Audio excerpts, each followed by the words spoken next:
وقت شب و شروع کلاس سالیانه فیزیک 11 قسمت اول. قرار این قسمت بار الکتریکی رو بررسی کنیم و سوالش رو حل کنیم. کلاس سالیانه‌مون تقریبا 20 قسمت میشه. اگه بخوایم کلی بررسی بکنیم برای نمره 20 امتحان، ولی اگه بخوایم یه نمره بالا مثلا 15 17 چیزی بگیرید، ما کلا یه جنبندی انطور میذاریم شبای امتحان. اصلا زیاد اینا مهم نیست اگه دنبال نمره 20 نیستی، ولی اگه میخوای کنی کلاس سالیانه داشته باشی، از تابستون شروع کنی، از مه شروع کنی، از پاییز شروع کنی، کلی یاد بگیری، مفهومی از پایه خوب یاد بگیری، این کلاس برات مناسبه. بریم شروع بکنیم. بله، میگه آقا بار الکتریکی چیه؟ یکای بار الکتریکی در اس آی کلونه. متوجه کلون توجه کنید که یک کلون مقدار بار بزرگیه. در این فصل غالبا با بارهای از مرتبه میکروکلون و نانوکلون سر کار داریم. مثلا به عنوان مثال در مالش شانه پلاستیکی با موهای سرد بارهای منتقل شده از مرتبه نانوکلون از میکروکلون کمتره. خب پایستگی و کوانتیته بودن بار الکتریکی.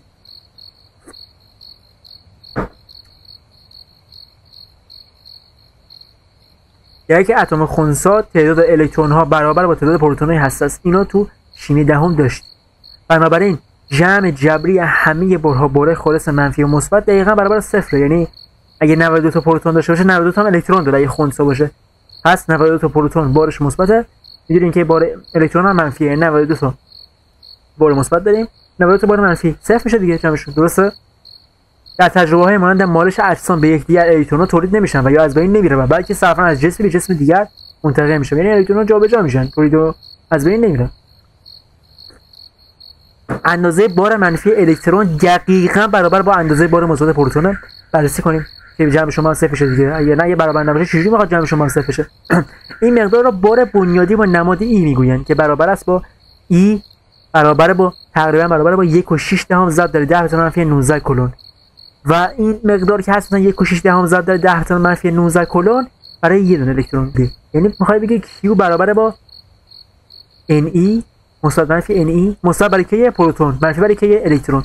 حالا داشتیم دیگه. مثلا یه مثال برای الکترونش بزنیم. نگاه کن، میگیم آقا Q برابر مثلا 6 تا الکترون دارم، منفی 6 ضرب در 1.6 ضرب در 10 منفی 19. همین ساده. که برابر میشه با چند؟ که برابر میشه با 9.6 ضرب داره 10 به توان منفی 19 کلون منفی ها. توجه جذاب. بریم جلو.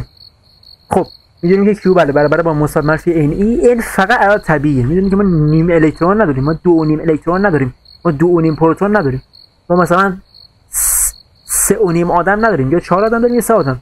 باید عدد طبیعی باشن. یا 12 و 14 تخم نداریم. مثالش باید کوانتیتی بودن باشه، باید این باشه، باید طبیعی باشه. مثال وقتی روی فرش راه میروید و بدنتان بار الکتریکی پیدا میکنه، هنگام دست دادن با دوستتان ممکن است با انتقال باری در حدود 1 نانوکلون به او شوک خفیفی وارد کنید. در این انتقال بار حدود چند الکترون بین شما و دوستتان منتقل میشه. بریم حساب کنیم. میدونیم که Q برابر با Ne مثبت منفی Ne. درسته؟ ما Q رو داده، گفته بار در حدود 1 نانوکلون. این Q بار. درسته؟ بار بنیادی رو داریم. میدونیم که هستش 1.6 ضرب در 10 منفی 19 کلون. درسته؟ و اینم الان باید به دست بریم چند الکترون باشه، به دست میاریم. Qمون چی بود پسر؟ Qمون بود 1 نانوکلون، یعنی 1 ضرب در 10 به توان منفی 9 کلون. برابر با اینو نداریم، ضرب در اینو داریم، 1.6 ضرب در 10 به توان منفی 19 کلون. اینم منفیه. خب ما تقسیمش انجام بدیم. بعد طرف معلوم تقسیم بر ذریع مشهور. 1 ضرب در 10 منفی 9 بر روی 1.6 ضرب داره 10 به توان منفی 19 کلون. دو تا کلون میرن، n بدون واحده. خب منفی 19 میره بالا میشه 10 تا 10.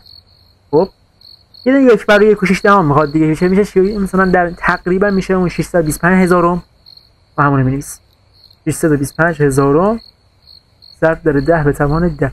که میتونیم بنویسیمش 6 و 25 صدم ضرب در 10 به توان 9 الکترون. همین ساده. چقدر جذاب.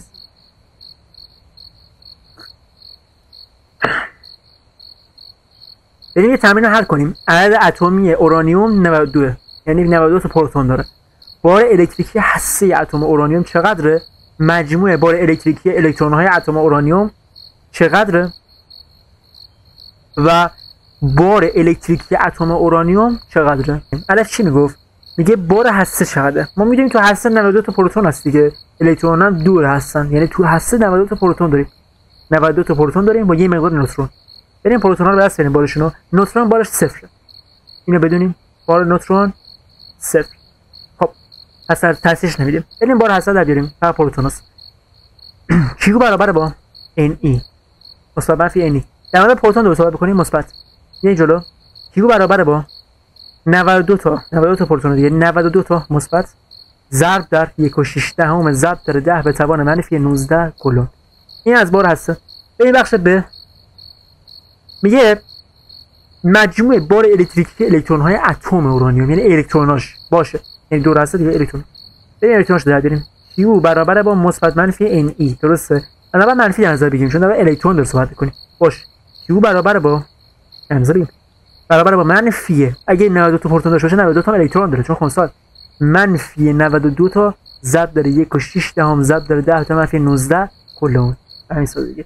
پیش میگه که آقا مجموع بار الکتریکی الکترون داره، میگه که بار الکتریکی اتم اورانیوم چقدره. خب باشه، میدونیم اگه بخوایم بار الکتریکی خود اتم رو به دست بیاریم هم باید هسته‌اش حساب کنیم، هم باید دور هسته که الکترون میشه حساب کنیم. یعنی در واقع دو تا با هم جمع کنیم. این میشه کیو هسته به علاوه کیو الکترون. کیو هسته چقدر بود؟ مثبت 92 ضرب در 1.6 ضرب در 10 تا منفی 19 کلون. کیو الکترون چقدر بود؟ منفی 92 ضرب در 1.6 ضرب در 10 تا منفی 19 کلون. که میشه 3. حالا اگه میخوای بنویسی مثلا 92 ضرب در 1.6 ضرب در 10 تا منفی 19 کلون، اینو منهای 92 ضرب در 1.6 ضرب در 10 تا منفی 19 کلون میکنی چه 0. یعنی میخوای بگی بار الکتریکی اتم خنثی صفر. بله خود اتم صفره، اون هستش صفر نیست، دور اون الکترون دور هسته که صفر نیست، اونا منفی ان دور هسته الکترون، خود پروتون هسته مثبت. خب آقا رفتیم دیگه تو قانون کلون. برای این جلسه کافیه. امیدوارم که از این ویدیو لذت برده باشید. کلاس سالیانمون قرار پرقدرت ادامه پیدا بکنه، ویدیوشو داشته باشیم. هر روز ویدیو داریم، هر روز ویدیو داریم بدون هیچ مشکلی. ما اینجا هستیم که درس‌ها رو براتون راحت کنیم بدون هیچ مشکلی. سلامت باشید. تا ویدیوی بعدی. خدا نگهدار.